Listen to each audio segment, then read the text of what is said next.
Was it all just a dream? God bless you, Florida. Thank you. Did the last 4 years not really happen? Look, there's Ben Affleck. He's often in my dreams. And the taxi driver guy, he was there too.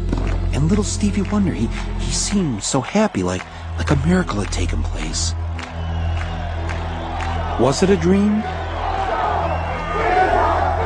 Or was it real?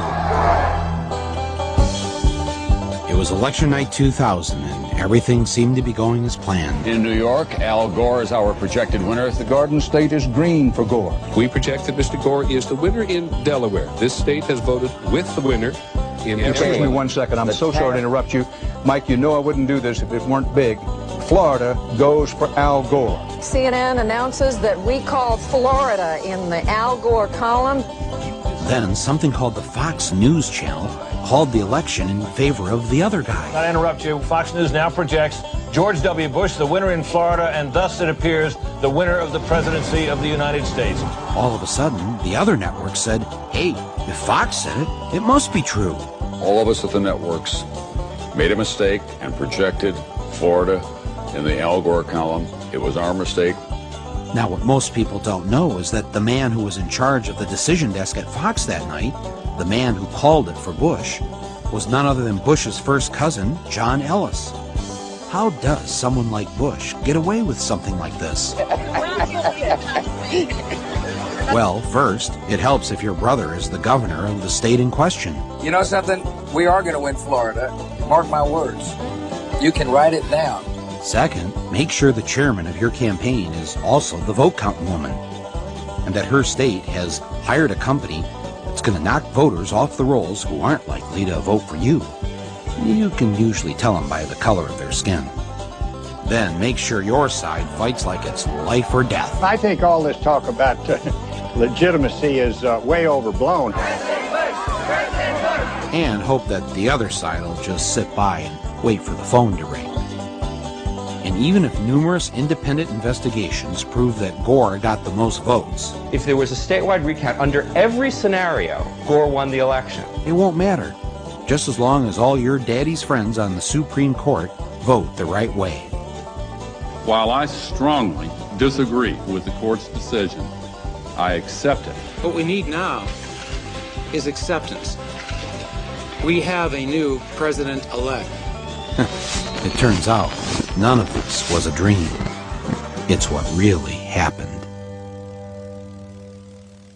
On the day the joint session of both the House of Representatives and the Senate was to certify the election results, Al Gore, in his dual role as outgoing Vice President and President of the Senate, presided over the event that would officially anoint George W. Bush as the new president. If any congressman wanted to raise an objection, the rules insisted that he or she had to have the signed support of just one senator.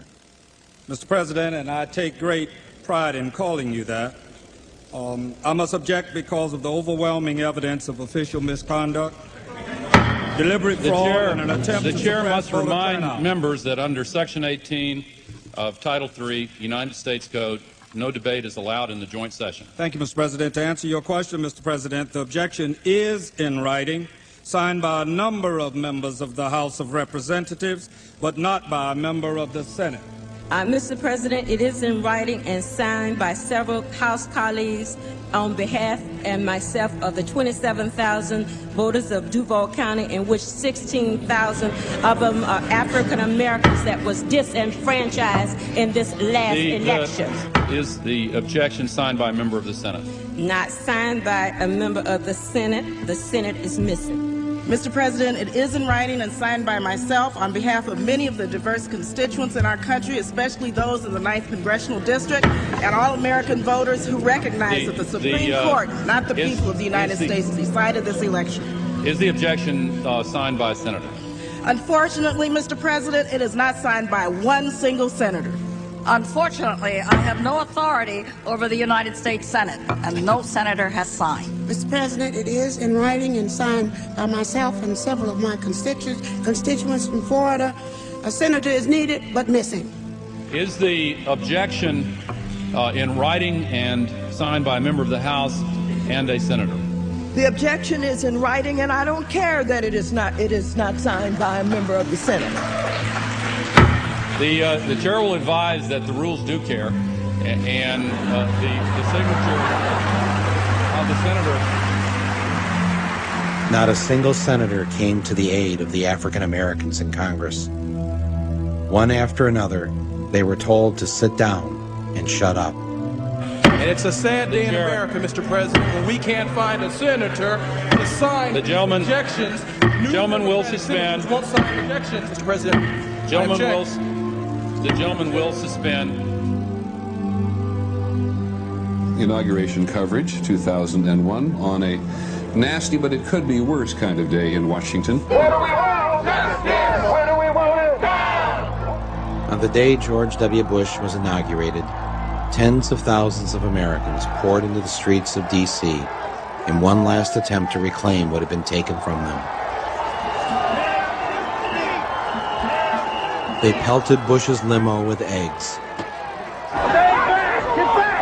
and brought the inauguration parade to a halt.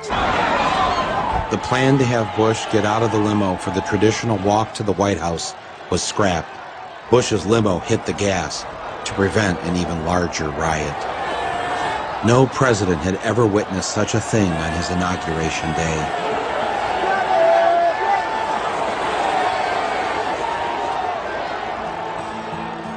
And for the next 8 months, it didn't get any better for George W. Bush.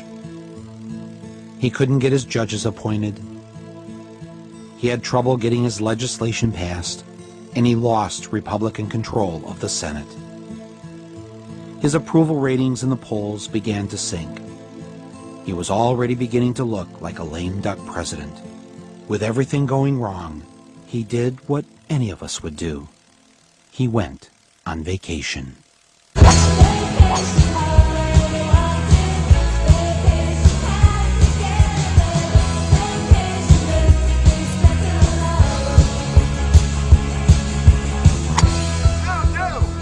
In his first 8 months in office before September 11th, George W. Bush was on vacation, according to the Washington Post, 42% of the time. I hit every shot good. People would say I wasn't working. It was not surprising that Mr. Bush needed some time off. Being president is a lot of work. At these folks that say you're loafing here in Texas, that you're taking too long of a vacation. They don't understand the definition of work then. I'm getting a lot done. Secondly, you don't have to be in Washington to work. It's amazing what can happen with telephones and faxes. Thank you so much. And just a destiny vote. Yeah. What are you doing the rest of the day? Karen Hughes is coming over. We're working on some things. And she'll be over here. We're working on a few things, a few matters. I'm working on some initiatives. You'll see. I mean, there'll be some decisions that I will have made while I'm here, and we'll be announcing them as time goes on. The first time I met him, he had some good advice for me. Governor Bush, it's Michael Moore. Behave yourself, will you? Don't find real work. And work was something he knew a lot about. Anybody want some grits? Relaxing at Camp David, yachting off Kennebunkport. How you doing? Or being a cowboy on the ranch in Texas. I love the nature. I love to get in the pickup truck with my dogs. Oh, hi. George Bush spent the rest of August at the ranch, where life was less complicated. Armadale loved to dig the soil looking for bugs. And so I went out there the other day, and there was Barney buried in this hole, chasing an armadillo. It was a summer to remember. And when it was over, he left Texas for his second favorite place. On September 10th, he joined his brother in Florida, where they looked at files and met important Floridians. He went to sleep that night in a bed made with fine French linens.